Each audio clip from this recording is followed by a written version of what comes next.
मैं ऋषि कुमार कटारे। कटारे जी, अनिल मिश्रा जी 5 दिन से जेल में है और भारत में लोकतंत्र लागू है और 76वीं वर्षगांठ अब 77वीं बनने वाली है 26 जनवरी को, क्या कहना चाहेंगे? मैं बताना चाहूंगा कि ये पुलिस प्रशासन की राजनीतिक महत्वाकांक्षा जो सत्ताधारी दल है उनकी साजिश है और अनिल मिश्रा जी के खिलाफ झूठा प्रकरण दर्ज करके उनको जबरन छुट्टी के दिन उन्होंने पेश करके जेल भेजवाया है। आप तो हजारों की संख्या में, क्योंकि 140 करोड़ जनता है, कम से कम 50 करोड़ तो सुनेगी देखेगी।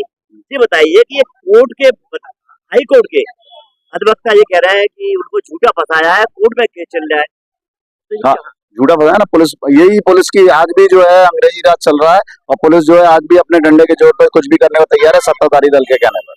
मेरा नाम है गगन शर्मा।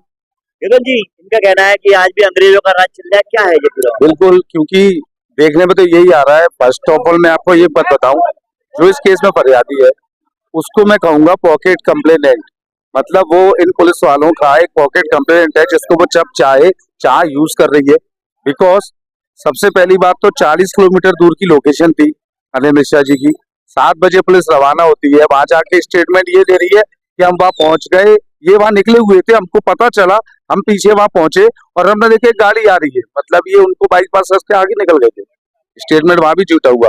756 पर FIR हो रही है। वो आदमी जो खुलेआम SP साहब की नाक के नीचे घूम रहा है, क्राइम ब्रांच में आके FIR दर्ज करा रहा है, जिसके खिलाफ 2017 से केस चल रहा है रेप का, फरार है आरोपी। हिना खान CSP साहब की शादी में जाके फोटो डाल रहा है, उसकी प्रोफाइल पे अभी भी वो फोटो पड़े, आप चेक कीजिएगा, मकरन बौद्ध के नाम से ID है, फोटो पड़े उनके साथ में, लेकिन पुलिस उसको अरेस्ट नहीं कर रही। इसका मतलब पुलिस पूरी तरीके से इनको संरक्षण दे रही है।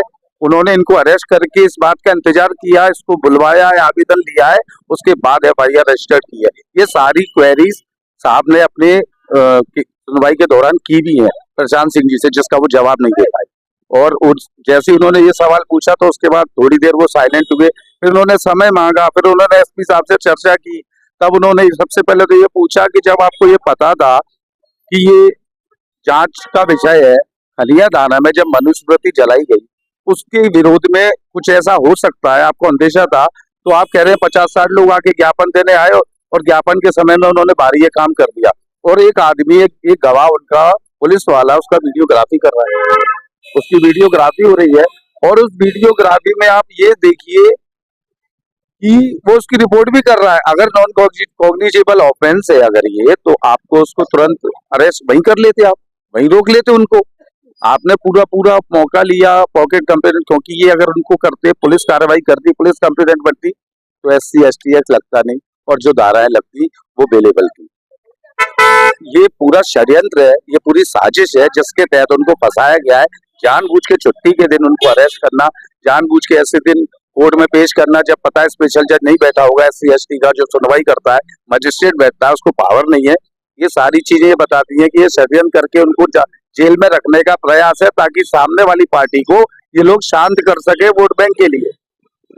यही एक इसका मतलब निष्कर्ष निकाला गया है और अब फैसला हो गया, जो भी अब रिजर्व हो गया आएगा, कल पता चल जाएगा।